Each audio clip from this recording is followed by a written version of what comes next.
Everyone, welcome back to my YouTube channel. ಇದು ದೀಪಾವಳಿ ಹಬ್ಬದ second vlog ಆಗಿರುತ್ತೆ. ಮೊದಲನೇ ವ್ಲಾಗ್ ಬಂದು ನನ್ನ ಮನೆಯಲ್ಲಿ ದೀಪಾವಳಿ ಹಬ್ಬ ಸೆಲೆಬ್ರೇಷನ್ ಮಾಡಿದ ವ್ಲಾಗ್ ಆಗಿರುತ್ತೆ. ಇನ್ನು ಯಾರೆಲ್ಲ ನೋಡಿಲ್ಲ ಆ ವ್ಲಾಗ್ನ ನೋಡ್ಕೊಂಬನ್ನಿ.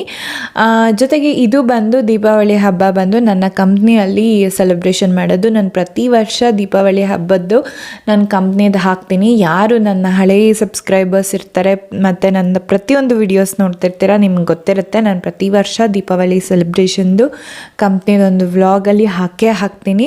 ಸೊ ಅದೇ ಥರ ಈ ವರ್ಷವೂ ಕೂಡ ಕೆಲವೊಂದು ಚೇಂಜಸ್ ಇತ್ತು. ಅದ್ರ ಜೊತೆಗೆ ಕೆಲವೊಂದು ಸ್ಪೆಷಲ್ ಥಿಂಗ್ಸ್ ಇತ್ತು. ಏನು ಸ್ಪೆಷಲ್, ನನಗೆ ಏನು ತುಂಬ ಇಷ್ಟ ಆಯಿತು ಅಂತ ಈ ವ್ಲಾಗಲ್ಲಿ ಹೇಳ್ತಾ ಹೋಗ್ತೀನಿ. ಪ್ರತಿ ವರ್ಷದಂತೆ ನಮ್ಮ ಡಿಪಾರ್ಟ್ಮೆಂಟ್ ನಾವೇ ಡೆಕೋರೇಟ್ ಮಾಡ್ಕೊಂಡಿದ್ವಿ.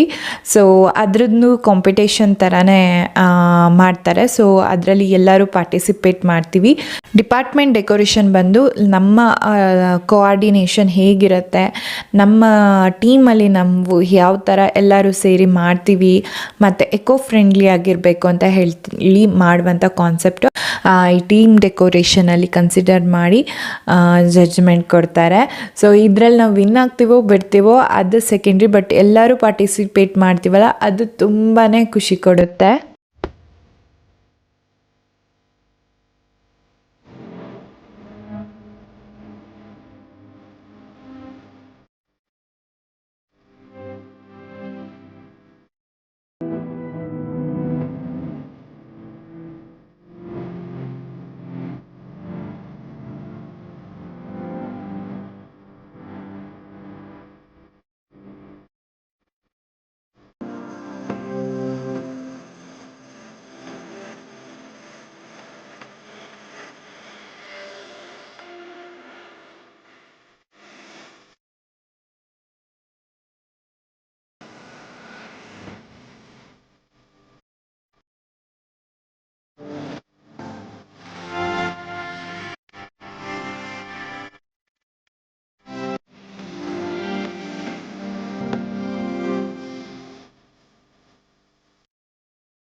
ನೆಕ್ಸ್ಟು ಇನ್ನು ಊಟದ ವಿಷಯಕ್ಕೆ ಬಂದರೆ, ನಾನು ಆಗಲೇ ಹೇಳಿದೆ ಈ ವರ್ಷ ತುಂಬ ಸ್ಪೆಷಲ್, ನಂಗೆ ತುಂಬ ಇಷ್ಟ ಆಗಿದ್ದು ಅಂದರೆ ಇದೇ ಊಟ, ಬಾಳೆ ಎಲೆ ಊಟ.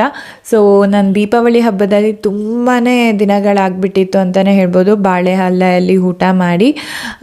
ಈ ಥರ ಹಬ್ಬದ ಟೈಮಲ್ಲಿ ನಂಗೆ ತುಂಬ ಖುಷಿ ಆಯಿತು. ಲೈಕ್ ನಮಗೆ ಈ ಕಾರ್ತಿಕ್ ಮಾಸ ಅಂತ ಬಂದರೆ ಅವಾಗೆಲ್ಲ ಅಮ್ಮ ಕಾರ್ತಿಕ್ ಸೋಮವಾರ ಬಾಳೆ ಎಲೆ ಊಟನೇ ಹಾಕ್ತಾಯಿದ್ರು ಒಪ್ಪತ್ತು ಮಾಡಿ. ಸೊ ಅದು ನನಗೆ ನೆನಪಾಯಿತು. ಈ ಬಾಳೆ ಎಲೆ ಊಟ ಮಾಡುವಾಗ ನನಗೆ ತುಂಬಾ ಫೆಸ್ಟಿವಲ್ ಫೀಲ್ ಬಂದಿದೆ ಇದರಿಂದ ಅಂತ ಹೇಳ್ಬೋದು. ಸೊ ಊಟನೂ ಅಷ್ಟೇ ಫೆಸ್ಟಿವಲ್ ಅಡುಗೆ ಥರನೇ ತುಂಬ ಚೆನ್ನಾಗಿತ್ತು. ಎಲ್ಲ ನನಗಿಷ್ಟ ಆಗೋ ಐಟಮ್ಸೇ ಇತ್ತು. ಅದರಿಂದ ಖುಷಿ ಆಯಿತು ನನಗೆ.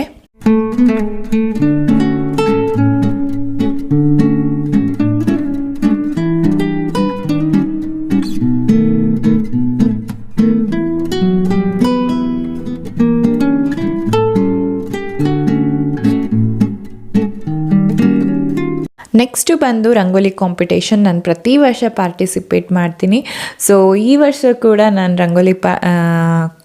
ರಂಗೋಲಿ ಕಾಂಪಿಟೇಷನಲ್ಲಿ ಪಾರ್ಟಿಸಿಪೇಟ್ ಮಾಡಿದ್ದೀನಿ. ಕಾಂಪಿಟೇಷನಲ್ಲಿ ಪಾರ್ಟಿಸಿಪೇಟ್ ಮಾಡೋದು ತುಂಬ ಇಂಪಾರ್ಟೆಂಟ್ ಅಂತ ನನಗನ್ಸುತ್ತೆ. ನಾವು ಹೆಂಗೆ ಬಿಡ್ತೀವೋ ಅದು ಸೆಕೆಂಡ್ರಿ ಬರುತ್ತೆ.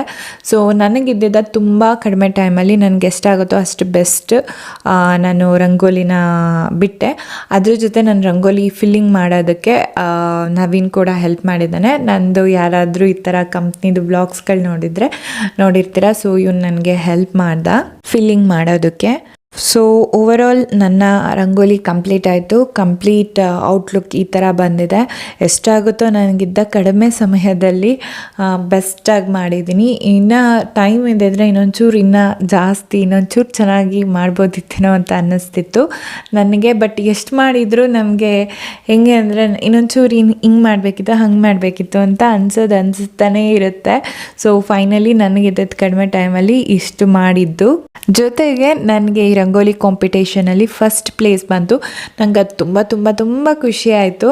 ನನಗೆ ಪ್ರೈಸ್ ಬಂತು ಅನ್ನೋದಕ್ಕಿಂತನೂ ನೋಡಿ ನನಗೆ ಅಪ್ರಿಸಿಯೇಷನ್ ಮಾಡ್ತಾರಲ್ಲ ಅದು ತುಂಬಾ ಖುಷಿ ಕೊಡುತ್ತೆ.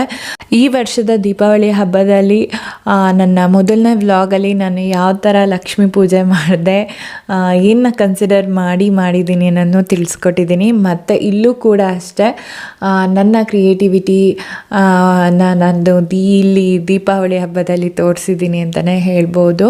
ಐ ಹೋಪ್ ನಿಮ್ಮೆಲ್ಲರಿಗೂ ಈ ವ್ಲಾಗ್ ಇಷ್ಟ ಆಗಿದೆ ಅಂತ ಹೇಳ್ತಾ ಇಲ್ಲಿಗೆ ಈ ವ್ಲಾಗ್ ಮುಗಿಸ್ತಾ ಇದ್ದೀನಿ. ಇನ್ಯಾರೆಲ್ಲ ನನ್ನ ಚಾನಲ್ಗೆ ಸಬ್ಸ್ಕ್ರೈಬ್ ಮಾಡ್ತಾ ನೋಡ್ತಿದ್ದೀರಾ ಆದಷ್ಟು ಬೇಗ ಸಬ್ಸ್ಕ್ರೈಬ್ ಮಾಡಿ ಅಂತ ಹೇಳ್ತಾ ಇಲ್ಲಿಗೆ ವ್ಲಾಗ್ ಮುಗಿಸ್ತಿದ್ದೀನಿ. Thank you.